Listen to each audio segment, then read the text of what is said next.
The EPA has proposed new source performance standards for any future coal-fired power plant. These standards can be achieved only through the application of carbon capture and storage, a technology that is not currently in operation at a commercial-scale power plant anywhere in the world.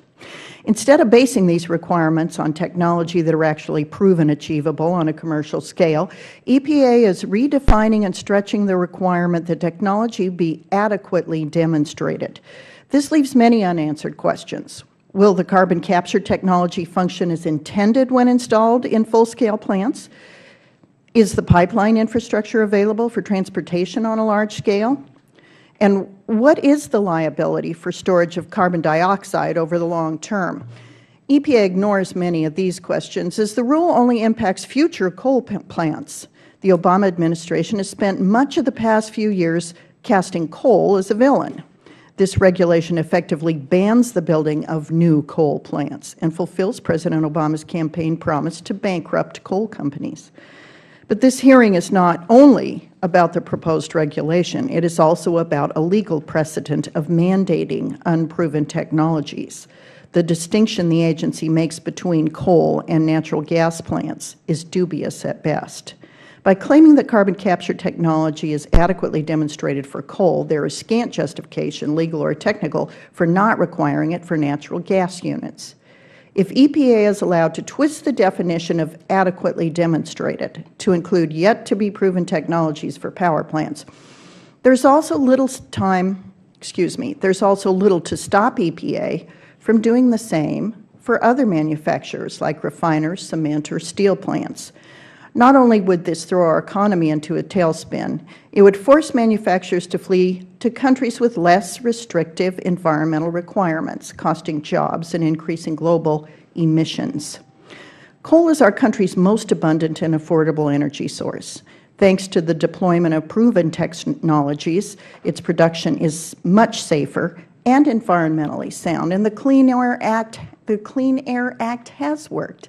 It has produced cleaner air every year since it was passed.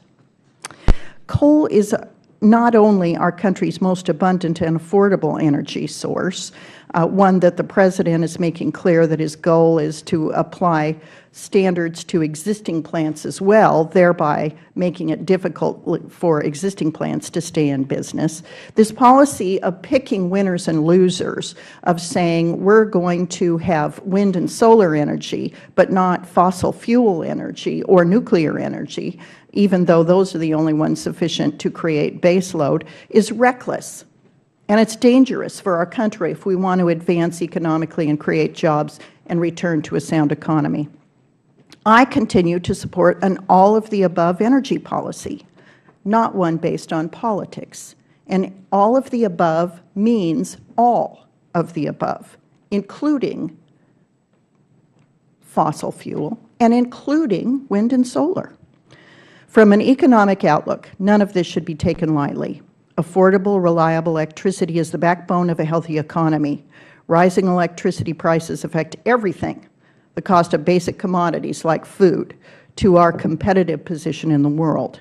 And because increasing energy prices are like a regressive tax, they hit the poor and those on fixed incomes the hardest. Just ask any single mother who pulls up to a gas station when the price of gasoline hovers near $4. America cannot afford to allow EPA edicts to control our energy policy. These new regulations will make life harder for working families, for single moms struggling to get by, and for anyone who lives paycheck to paycheck. This is something we should be guarding against, not encouraging. I look forward to the hearing. I look forward to this panel of witnesses. I want to hear you discuss developments of this technology, its potential, as well as its limitations. I also want to understand the impact this rule could have on future advances in carbon capturing and also conversion of coal to liquids and other opportunities that create a cleaner future for our country while enjoying and utilizing our ingenuity and our abundant coal resources. If you really want to see whether somebody is affected by coal, I strongly encourage you to go out around 12:30 on the west front of the Capitol today, there's an American Energy Jobs rally. There are coal miners and the companies they serve here on the Capitol steps.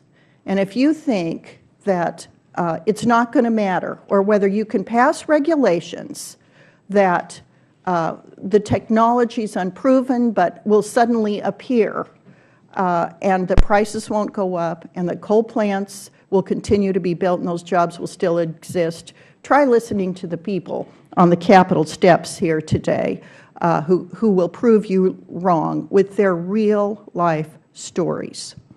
Thank you very much, Mr. Chairman. I yield back the balance of my time.